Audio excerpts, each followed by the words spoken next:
Ndiye akaitwa mwana magasket. Iye anaro ere gasket. Ndakuona tunaro ere. Gasket. Iwe. Ndakutamba newe. Ndakutamba newe. Ndakutamba newe kapara. Ukaita fani kurwaza. Andanyara. Andina. Seke laona tunjikiri. Andina. Sakongojina ndiyajije. Okurowa.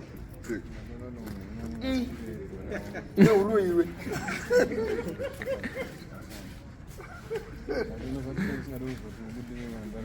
Aunanda. Watanga nyaji. Ani ndi watanga nyaji. Mureyu. Muruiwe. Yampumula. Kuruza umsiba kwa rutoro wakabata vanhu vabata 30 ukabata manda uende kusaidu pari kuenda vanhu 3 vasina manda ukukamba Operation Manda, who is it? Wicked. Operation Magasket. handiti usikape kwanda we unoenda ujeri Ndipo dora nende kwandikira.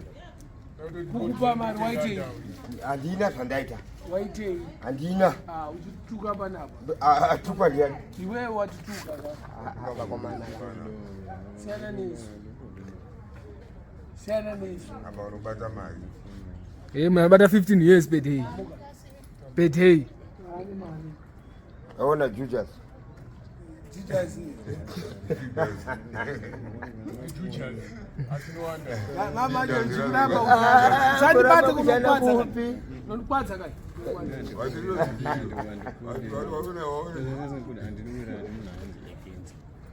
Baba. Wani munane maki.